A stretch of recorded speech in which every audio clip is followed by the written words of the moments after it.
एक दिन एक नवयुवक बुद्ध के पास आया। वह बहुत रो रहा था। उसका रोना रुक नहीं रहा था। बुद्ध ने उससे पूछा, क्या परेशानी है नवयुवक? युवक ने बोला, भंते, कल मेरा बूढ़ा बाप मर गया। बुद्ध ने कहा, क्या कर सकते हैं? अगर वह मर गया है तो रोने से वह जिंदा नहीं होगा ना? युवक कहता है, भंते, मैं समझता हूं रोने से मेरे पिता जिंदा नहीं होंगे, लेकिन भंते, मैं आपके पास विशेष प्रयोजन से आया हूं। कृपया मेरे मृत पिताजी के लिए कुछ कीजिए। बुद्ध ने कहा, अरे, मैं तुम्हारे मृत पिता के लिए क्या कर सकता हूं? युवक ने बोला, भंते, कृपा कर कुछ कीजिए। आप इतने शक्तिशाली व्यक्ति हैं, आप निश्चित रूप से कुछ कर सकते हैं। देखिए, ये पंडित पुजारी मरे लोगों की सहायता के लिए क्या क्या कर्मकांड करते हैं, और जैसे ही यहाँ कर्मकांड पूरा हो जाता है वैसे ही स्वर्ग का द्वार खुल जाता है। मृत व्यक्ति उसमें प्रवेश कर पाता है। भंते, आप इतने सामर्थ्यवान हैं। यदि आप कोई कर्मकांड मेरे पिता के लिए करते हैं तो उनको न केवल एंट्री मिलेगी बल्कि वहां पर अस्थायी निवास भी हो जाएगा उनका। युवक लगातार गिड़गिड़ाता रहा। वह बेचारा दुख से इतना अभिभूत था कि कोई भी दलील समझने के लिए तैयार ही नहीं था। बुद्ध थोड़ा मुस्कुरा रहे थे और मन ही मन सोचने लगे कि इसको समझाने के लिए कोई दूसरा उपाय करना पड़ेगा। बुद्ध ने उससे कहा, ठीक है, बाजार जाओ और 2 मिट्टी के बर्तन लेकर आओ। नवयुवक बहुत खुश हुआ यह सोचकर कि उसके पिता के लिए बुद्ध कर्मकांड करने के लिए सहमत हो गए हैं। वह दौड़ा हुआ बाजार गया और 2 हांडियां लेकर लौटा। बुद्ध ने कहा, ठीक है, एक में घी भर दो। नवयुवक ने उसमें घी भर दिया। दूसरे को कंकड़ पत्थर से भर दो। उसने यह भी कर दिया। अब उनके मुंह अच्छी तरह से सील कर दो। उसने ऐसा भी कर दिया। अब उन्हें सामने के तालाब में डाल दो। नवयुवक ने वैसा ही किया जैसा कि बुद्ध ने कहा। दोनों बर्तन पानी में डूबकर नीचे बैठ गए। बुद्ध ने कहा, अब एक बड़ा डंडा लाओ और बर्तनों को मारकर तोड़ दो।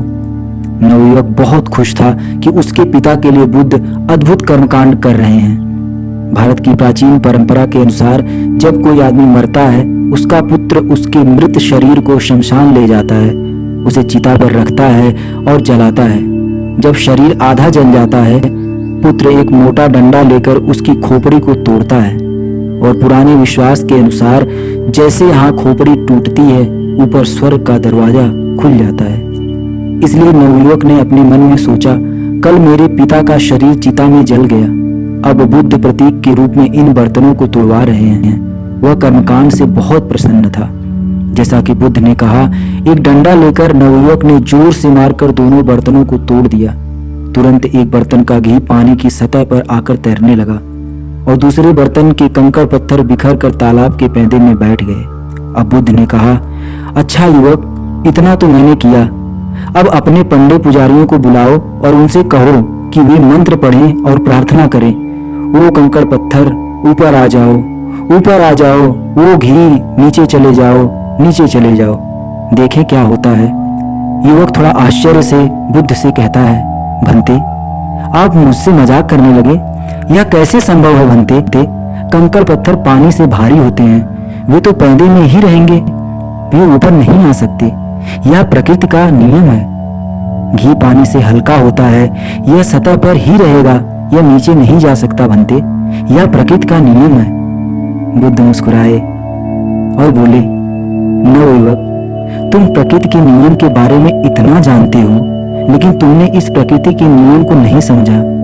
यदि तुम्हारे पिता ने जीवन भर कंकड़ पत्थर की तरह भारी काम किए हैं तो वे नीचे ही जाएंगे, उन्हें ऊपर कौन ला सकता है?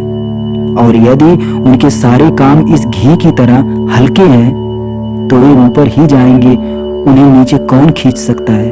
तो दोस्तों, प्रकृति के नियम को हम जितनी जल्दी समझ लें और उनके नियम के अनुसार जीवन व्यतीत करना शुरू करें, उतनी ही जल्दी हम अपने दुखों से बाहर आ सकते हैं। आपको यह कहानी कैसी लगी कमेंट करके जरूर बताइए, और वीडियो अच्छी लगी हो तो वीडियो को लाइक करें और चैनल को सब्सक्राइब करें। धन्यवाद।